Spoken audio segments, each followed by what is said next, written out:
আসসালামু আলাইকুম রহমতুল্লাহি তাআলা বারাকাতুহু। আজকে রোজার এবং রোজার মাসের কিছু ফজিলত সম্পর্কে আলোচনা করব। আল্লাহ নবী সাল্লাল্লাহু তাআলা আলাইহি সাল্লাতু ওয়া তাসলিম বলেন, কি জাঁকজমক জিনিস যার তোমরা মুখোমুখি হচ্ছ, যার তোমরা সামনাসামনি হচ্ছ।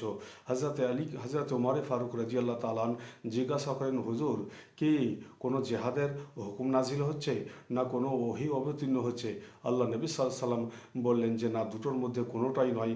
এই রমজান মাসের জন্য ইশারা করা হচ্ছে যে রমজান মাস খুব জাঁকজমক মাস, যার তোমরা মুখোমুখি হচ্ছ। তাই তো আল্লাহ নবী সাল্লাল্লাহু আলাইহি সাল্লাম বললেন, বাইহাকি শরীফের হাদিস, ও ওতিয়াদ উম্মতি ফি শাহরিন রমাদান খামসা লাম ইউতাহুন্না নবিয়্যুন ক্বাবলি। আল্লাহ নবী সাল্লাল্লাহু আলাইহি সাল্লাম বললেন যে আল্লাহ তাআলা আমার উম্মতিদের পাঁচটি জিনিস এমন অবতীর্ণ করেছেন, পাঁচটি জিনিস এমন প্রদান করেছেন যা কোনো উম্মতিদের প্রদান করেননি। এই পাঁচটি জিনিসের মধ্যে আল্লাহ নবী সাল্লাল্লাহু আলাইহি সাল্লাম বললেন, এক নম্বর, যখন রমজান মাসের প্রথম রাত হয়, সেই প্রথম রাতে আল্লাহ পাক রব্বুল ইজ্জত রহমতের নজরে দেখেন, অর্থাৎ রহমতের নজর পাত করেন। আর আল্লাহ পাক রব্বুল ইজ্জত যাদের রহমতের নজরে একবার দেখে নেবেন, তাদের কখনো আযাব দিবেন না। তাই আল্লাহ নবী সাল্লাল্লাহু আলাইহি সাল্লাম বললেন, নজর আল্লাহু ইলাইহি লাম ইউআযযিবহু আবাদান। আল্লাহ তাআলা রহমতের নজরে যাদের একবার দেখবেন, তাদের কখনো আযাব দিবেন না।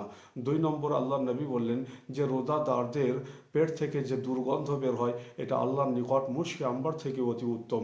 তাই আল্লাহ নবী বললেন, আতিয়াবু ইনদাল্লাহি মিন রিহিল মিসকি, অর্থাৎ সেই দুর্গন্ধ আল্লাহর নিকট মুশকে আম্বার থেকে অতি উত্তম। তৃতীয় নম্বর, আল্লাহ নবী বললেন, ফাইনাল মালাইকাতা তাস্তাগফিরু ফি কুল্লি ইয়াউমিন ওয়া লাইলাতিন, যে সুবহানাল্লাহ, ফেরেশতাগণও তাদের জন্যে দুআয়ে মাগফিরাত করতে থাকে। অর্থাৎ রমজান মাসের প্রতিটি রাত, প্রতিটি দিন দোয়া করতে থাকে যে আল্লাহ, তোমার এই উম্মতি সর্বশ্রেষ্ঠ নবীর উম্মতিদের তুমি বসে দাও।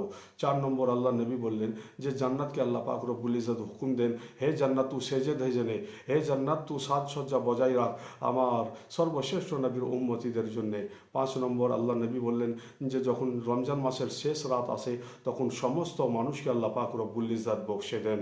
ও তাই তো আল্লাহ নবী বললেন, ফাইন্নাহু ইযা কানা আখিরু লাইলাতিন গাফারা লাহুম জামিআন, যে যখন রমজান মাসের শেষ রাত চলে আসে, তখন সমস্ত উম্মতিকে আল্লাহ পাক রব্বুল ইজ্জত বকশে দেন। তা বুঝতে পারলাম যে রমজান মাসের কি বরকত, রমজান মাসের কি ফজিলত। সর্বশ্রেষ্ঠ নবী পাক সাল্লাল্লাহু আলাইহি সাল্লাম বলেছেন যে তাই এই পাঁচটি জিনিস আমাকে আল্লাহ পাক রব্বুল ইজ্জত অবতীর্ণ করেছেন আমার উম্মতিদের জন্যে। এখান থেকে এই বক্তব্যের সমাপ্তি ঘটালাম। আসসালামু আলাইকুম ওয়া রাহমাতুল্লাহি তাআলা ওয়া বারাকাতুহু।